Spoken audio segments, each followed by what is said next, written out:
আসসালামু আলাইকুম।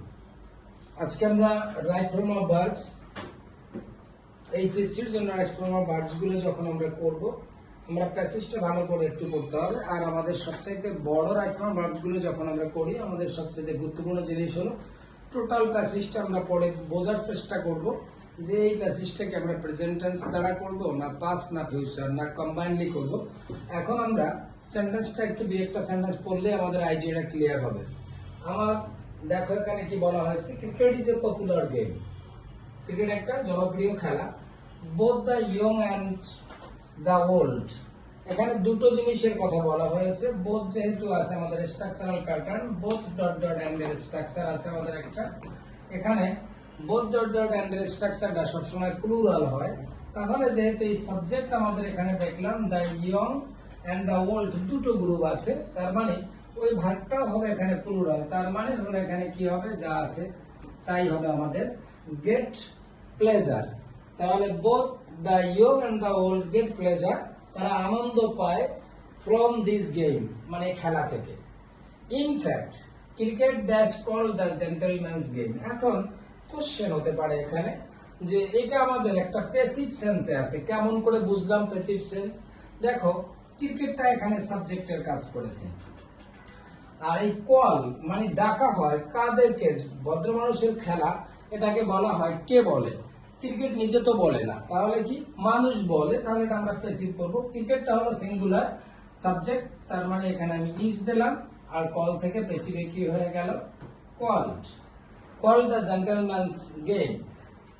ইট dash, it হলো singular, it dash entertain us with politeness.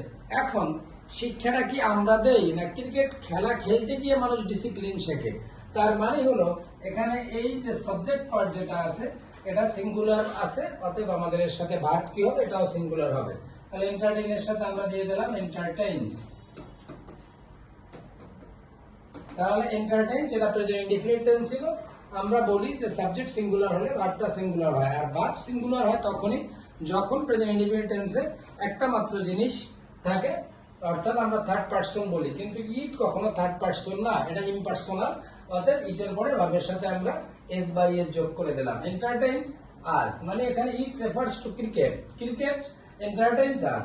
এটা আমাদেরকে শিক্ষা দেয় উইথ পোলাইটনেস অ্যান্ড ডিসিপ্লিন। দুইটা জিনিস আমরা ভদ্রতা শিখি ক্রিকেট খেললে, আর ডিসিপ্লিন। আমাদের মধ্যে একটা শৃঙ্খলা থাকে। আমরা মাঠে দেখি না যে খেলোয়াড় এক একজন এক এক দিকে থাকে, অর্থাৎ ক্যাপ্টেন যে থাকে তার নির্দেশনা মানে। এ সেন্স অফ ব্রাদারহুড, একটা ভ্রাতৃত্ব বোধের অনুভূতি তৈরি হয়। And ফ্রাটার্নিটি dash create among the playing Nations. এই যে দেখো এখানে কয়েকটা জিনিস আছে যে বলা হয়েছে a sense of Brotherhood and ফ্রাটার্নিটি, এটা তো ক্রিয়েট করে, অর্থাৎ ফ্রাটার্নিটি is created among the playing Nations through it. এটার মাধ্যমে একটা বন্ধুত্বপূর্ণ সম্পর্ক তৈরি হয়। ফ্রাটার্নিটি মানে হলো ফ্রেন্ডশিপ তৈরি হয়। At present cricket is the most popular game in Bangladesh. বর্তমানে ক্রিকেটটা বাংলাদেশে একটা জনপ্রিয় খেলা। The English play it here in the subcontinent. Subcontinent মানে কি? উপমহাদেশ। দ্য ইংলিশ মানে ইংরেজেরা dash play it here, the English, এটা দ্বারা কিন্তু জাতি বোঝানো হয়েছে। ভাষার আগে যখন আর্টিকেল দেওয়া হয়, যখন আমরা দাদি, তখন সেটা দ্বারা জাতি বোঝায়। তাহলে the English play it, the ইংলিশটা হলো জাতি। The English, the Muslim, the Hindus, এরকম করে এগুলো প্লুরাল। তার মানে হলো ভার্ব যেটা আমাদের প্লে, তাহলে আমরা লিখে দিলাম the English play it here. এখন কোশ্চেন হতে পারে যে আমরা প্লে লিখবো, কারণ এটা হলো প্লে লিখলে হবে না, কারণ ইংরেজরা আমাদের দেশে আসছিল অনেক আগে, এই জন্য বলছে এখানে নিয়ে আসছে এই সাবকন্টিনেন্ট মানে উপমহাদেশে। তাহলে এখানে দেখো দ্য ইংলিশ প্লেড, তাহলে English played it here in the subcontinent and since then, তখন থেকে ইট বিকাম। এখন দেখো এটা আমরা যদি V2 ব্যবহার করছি, সিম্পল পাস্ট টেন্সে করেছি, এটাও আমার পাস্ট টেন্স হবে। বিকাম থেকে কি হবে, became. It became an integral part of our entertainment. Integral শব্দের অর্থ হলো অবিচ্ছেদ্য, পার্ট মানে অংশ, এটা একটা অবিচ্ছেদ্য অংশ অফ আওয়ার এন্টারটেইনমেন্ট, এটা আমাদের বিনোদনের একটা অবিচ্ছেদ্য অংশ।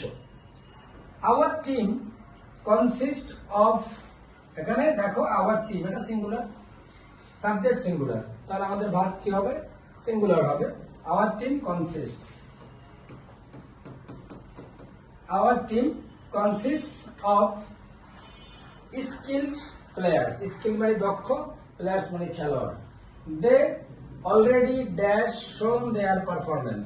এখন এখানে একটা গ্রামার স্ট্রাকচার আছে, যদি কোনো সেন্টেন্সের মধ্যে কখনো দেখো just, just now, already, yet এগুলো থাকলে, যদি থাকে তাহলে প্রেজেন্ট পারফেক্ট টেন্সে আমরা করি। এখন দেখো কি দে, এখন এই অলরেডি কথাটা আছে, এখন যদি আমরা এখানে হ্যাভ হ্যাজ ব্যবহার করি, দেখো এর পরে কি হওয়ার কথা? হ্যাভ, তারপরে শো এর পাস্ট পার্টিসিপল শোন, কিন্তু অলরেডির কারণে এখানে আমাদের হ্যাভটা একটু আগে লিখতে হবে। তাহলে কি হবে? আমার এখানে আমি হ্যাভ লিখে দিলাম, তাহলে দে হ্যাভ, এই অলরেডি থেকে যাবে, তারপরে শো থেকে কি হবে? শোন দেয়ার performance in several matches. Several মানে হলো, এই সেভারাল শব্দের অর্থ হলো দুই অথবা তিন, তার চাইতে বেশি না, তাকে আমরা বলে থাকি several, several matches. But it is a matter of sorrow that, কিন্তু দুঃখের ব্যাপার হলো যে sometimes our players play so poorly. এখন দেখো sometimes our players, our players আমার সাবজেক্ট, এটা প্লুরাল সাবজেক্ট, এটা সাবজেক্ট, কিন্তু কেমন সাবজেক্ট? এটা প্লুরাল। তাহলে প্লুরাল যদি আমার সাবজেক্ট হয় তাহলে ভার্ব প্লুরাল হবে। ভার্ব যখন প্লুরাল হয় তখন এর সাথে এস বাই এস প্রেজেন্ট টেন্সে যোগ করা যায় না।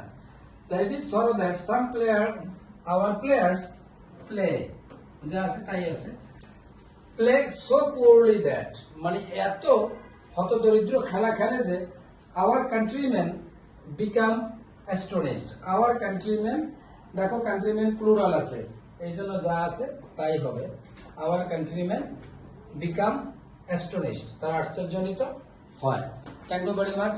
This is all about that form of verbs. করার সময় ভালো খেয়াল করবে, শুধু টেন্সটা ভালো করে দেখবে এবং স্ট্রাকচারগুলো খেয়াল করবে, কোথায় অ্যাক্টিভ হবে কোথায় প্যাসিভ হবে, এগুলো আমরা ভালো করে দেখবো। ধন্যবাদ সবাইকে, আসসালামু আলাইকুম।